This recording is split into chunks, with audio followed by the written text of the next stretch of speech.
За референдумот и за она што не очекува по 30 септември на Пресинг ТВ разговараме со еден од најконтроверзните политичари во Македонија, Амди Байрам. Господине Байрам, на 2 недели сме до референдумот. Како ја оценувате атмосферата кај граѓаните? Па вака 2 недели пред референдумот јас ја оценувам меѓу нашите граѓани многу добро. Гледам секаде кај што се движам и мојата политичка партија со 46 општински организации во Македонија, ОПЕ. Знаете дека централата е во Шутка, нормално гласачкото тело ромско е во Шуторизари. Јас секаде се движам низ градот, низ секаде идам за референдумот нормално и по мое гледање референдумот гледам дека има кај граѓаните значи сенс кој нормално треба сите да искочат, нормално да искочат да гласаат на овој референдум за НАТО и за Европа, затоа што толку време ние се очекаме ова. Што за вас ќе биде успешен референдум? За мене ќе биде успешен референдум да искочат сите граѓани, без разлика кој како, кој ќе биде за, кој против. Битно е да искочи и да биде успешен референдум. Така. Од заедничка Македонија преминавте во Европска Македонија. Вредеше ли овој трансфер? Па требаше овој трансфер нормално, затоа што целиот народ ако покаже на избори на парламентарни, на локални, нормално треба и јас да го покажам. Така.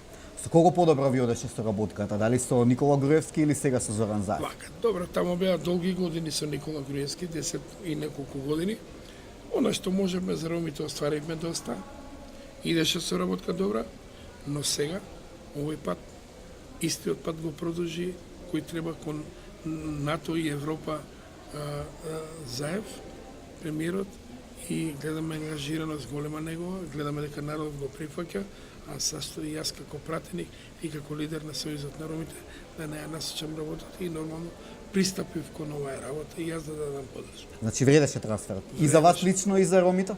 Да, и за нас, и за ромите, и за сите граѓани во Република Македонија. Ова е многу битна работа, ова е животно прашање за сите граѓани во Република Македонија, за идните поколини, за стабилна Македонија.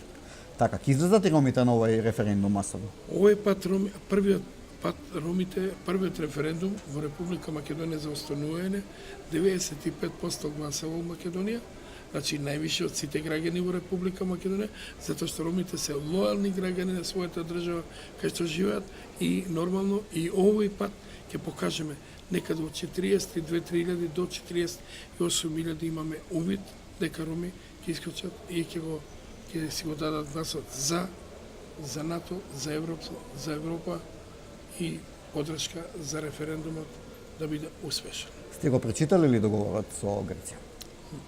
Па го имам прочитан. Така.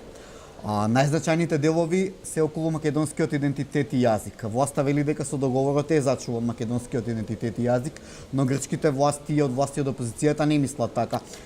Говорат за некакви словенски јазик. Што мислите вие? Ја мислам не треба да наблегуваме во такви работи. Мислам дека сите треба за македонците да. Тоа е најзначајно. Добро, Македонија на сите граѓани на Република Македонија. Македонија не се губи, туку само се додава Северна Република Македонија. Така, а оние додавките околу идентитетот и јазикот, сметате ли дека се зачувани? Па ја сметам и гледајќи ја и говорејќи со премиерот Заев, дека све е сачувано и ќе се сачува и се ќе биде кој што треба, не треба големи паники да се дигаат околу тоа. Така. Што ќе се случи доколку не успее референдумот? Заев најавува дека тоа можеби да биде крај на владата, додека пак спикерот Џафери вели дека институциите ќе одлучат.